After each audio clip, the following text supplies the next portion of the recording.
Hello, Elaine Powell here, sharing another speaking tip with you. And for me, we're still inside the conversation of leadership, because when you're solid in your leadership, how you show up is very different.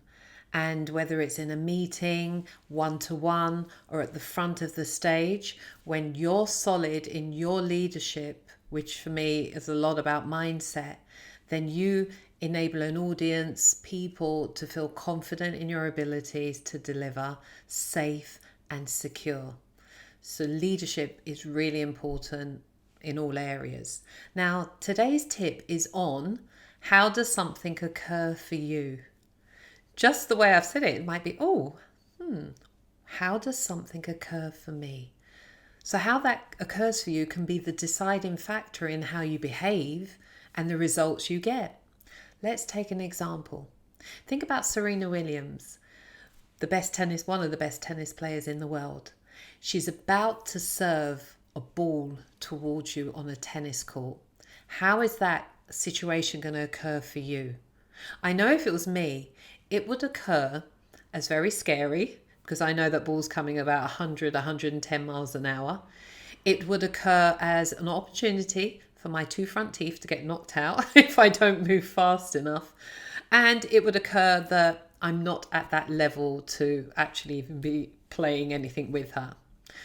Whereas someone like Martina Navratilova, who's an ex-tennis world champion, that ball coming towards her from Serena is going to occur very differently.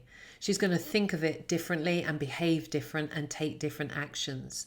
So you want to see how something occurs for you can be the deciding factor.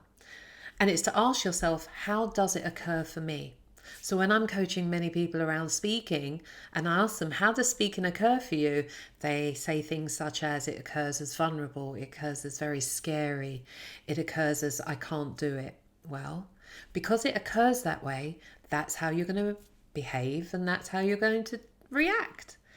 And I really want people to take on board, it's just language. It's not fixed. Language isn't fixed. You can change in an instant how something occurs for you, and then you're going to behave in a different way. Take, for instance, we're coming away from speaking because I want you to see you can use this in all areas of your life. Take, for instance, you have signed up to do a marathon. Now, how it occurs for you individually as a person is, yes, I can do this.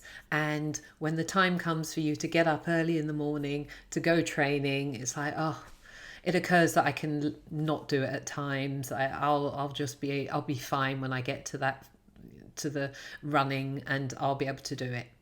Whereas if you're raising money for charity, and you know that people are relying on you, now it's going to occur very differently. Every time your alarm goes off, you'll measurably have more of a push to get up and go running, so that when you start that race, you'll end in good time and you'll be able to create more funds to go towards that charity. So it'll occur for you very differently. Take, for instance, this is a time of coronavirus, many people in self-isolation. How is it occurring for you right now? If it's occurring as scary, if it's occurring as lonely, if it's occurring as overwhelm and tough, that's what your reality is going to be.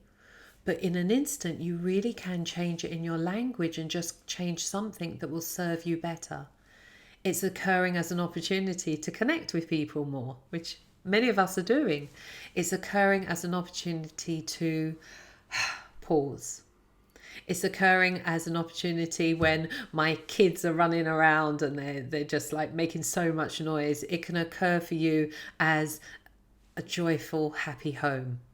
So you can see how it occurs for you really will be the deciding factor. And when you're standing in front of an audience, how are they going to occur for you? I know for me, how an audience occurs makes a huge difference. So I create who the audience is for me. I create how they occur for me as people who want to learn, develop and grow. They occur for me as people who have greatness in them, because I know I have greatness in me and they also have greatness in them. And they occur as loving and joyful people, which for me most people are anyway. So how the audience occurs for me is very different. So when I'm in front of them, I do feel connected. So as you come away from this video, really start asking yourself, how does something occur for me? And know that you can change it just in your language to something that actually serves you. So as we finish, like the video and press reply to this email, because I really would love to hear, what are you learning for yourself? What are you going to take away? How are you going to apply this information into your life to make a difference to you and to other people? Because remember, when you're dealing with other people, also ask yourself, how does a situation occur for them? Get into their world and you'll have a much better connection if you can understand how it occurs for them. So let me know how this video occurs for you. All right, take care until the next time. Bye-bye.